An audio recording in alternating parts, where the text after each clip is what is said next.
Pagi-pagi makan kebab. Ku tengok di sana kucing bercekau. Manalah aku tahu Aisyah tebab. Tadi ku tengok dia bersama di kau. Pantun ke pantun juga Iko. Iko cucu entah kemana ndak be. Kalau aduh jambon ndak mau tanya ndak. Kalau saya kaya, saya ni tak sombong Mina. Kucing. Sebelum lanjut, tolong jangan lupa like, subscribe, dan tekan tanda loncengnya ya kakak dan abang semua. Serta share kepada rekan-rekan yang lain. Apabila video ini bermanfaat. Terima kasih.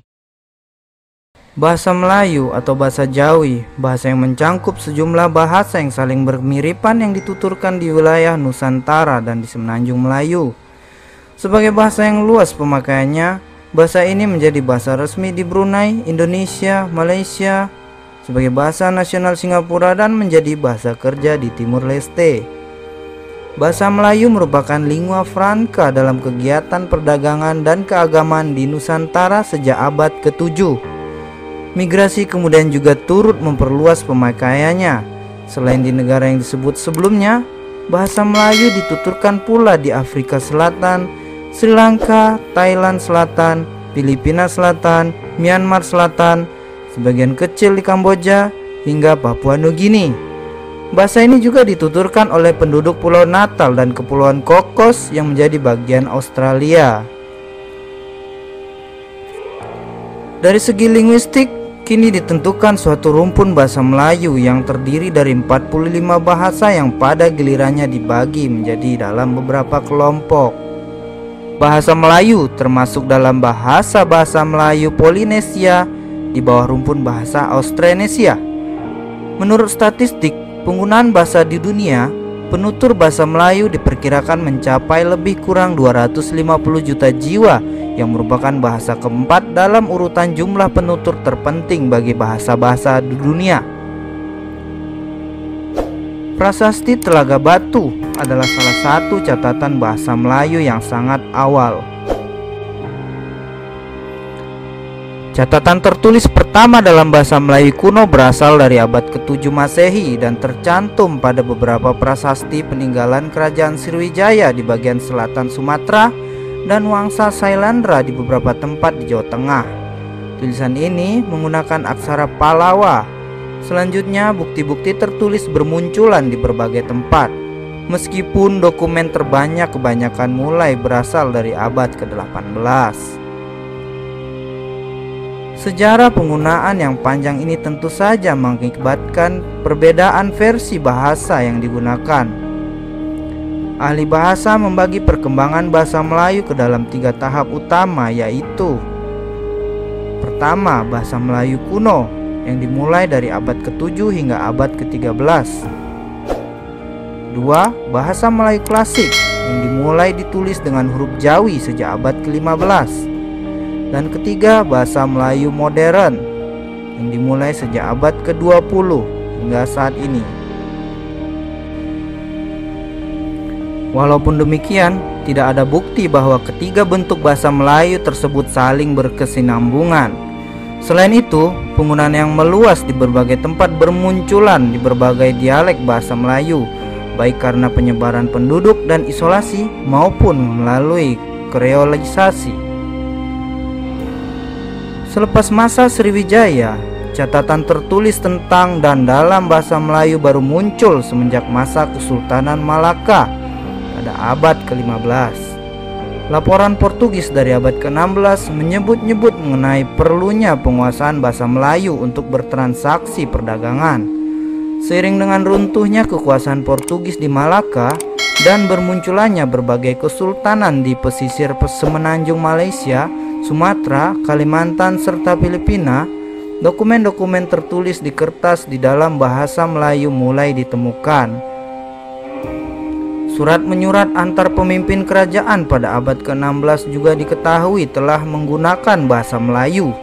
Karena bukan penutur asli bahasa Melayu, mereka menggunakan bahasa Melayu yang disederhanakan dan mengalami percampuran dengan bahasa setempat yang lebih populer sebagai bahasa Melayu pasar atau Bazar Malay. Tulisan pada masa ini telah menggunakan huruf Arab, kelak yang akan dikenal sebagai huruf Jawi, atau juga menggunakan huruf setempat seperti Hono Coroko. Rintisan ke arah bahasa Melayu modern dimulai ketika Raja Ali Haji, sastrawan istana dari Kesultanan Riau Lingga, secara sistematis menyusun Kamus Eka Bahasa Melayu atau Kitab Pengetahuan Bahasa, yaitu Kamus Logat Melayu Johor Pahang Riau Lingga Penggaliang pertama. Pada pertengahan abad ke-19, perkembangan berikutnya terjadi ketika sarjana-sarjana Eropa, khususnya Belanda dan Inggris, mulai mempelajari bahasa ini secara sistematis karena menganggap penting menggunakannya dalam urusan administrasi. Hal ini terjadi pada paruh kedua abad ke-19. Bahasa Melayu modern dicirikan dengan menggunakan alfabet Latin dan masuknya banyak kata-kata Eropa. Pengajaran bahasa Melayu di sekolah-sekolah sejak awal abad ke-20 semakin membuat populer bahasa ini. Di Indonesia, pendirian Balai Pustaka pada tahun 1901 sebagai percetakan buku-buku pelajaran dan sastra mengantarkan kepopuleran bahasa Melayu dan bahkan membentuk suatu varian bahasa tersendiri yang mulai berbeda dari induknya, bahasa Melayu Riau. Kalangan peneliti sejarah bahasa Indonesia masa kini menjulukinya bahasa Melayu Balai Pustaka atau bahasa Melayu Van Ophuijsen,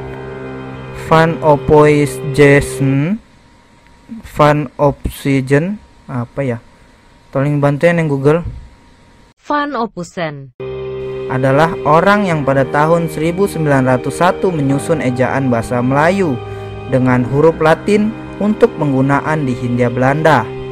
Ia juga menjadi penyunting berbagai buku sastra terbitan Balai Pustaka dalam masa 20 tahun berikutnya. Bahasa Melayu Van Ophuijsen ini, yang Google aja yang baca itu ya. Van Ophuijsen Kemudian dikenal luas di kalangan orang-orang pribumi dan mulai dianggap menjadi identitas kebangsaan Indonesia.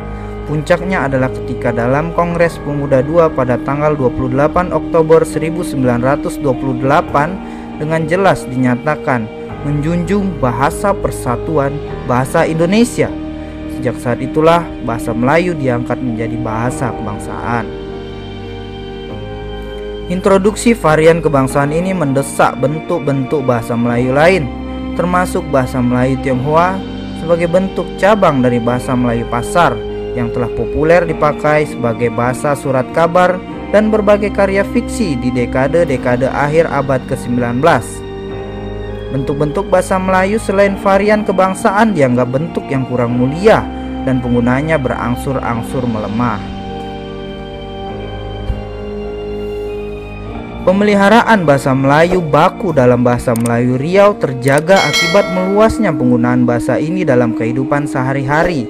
Sikap orang Belanda yang pada waktu itu tidak suka apabila orang pribumi menggunakan bahasa Belanda juga menyebabkan bahasa Melayu menjadi semakin populer.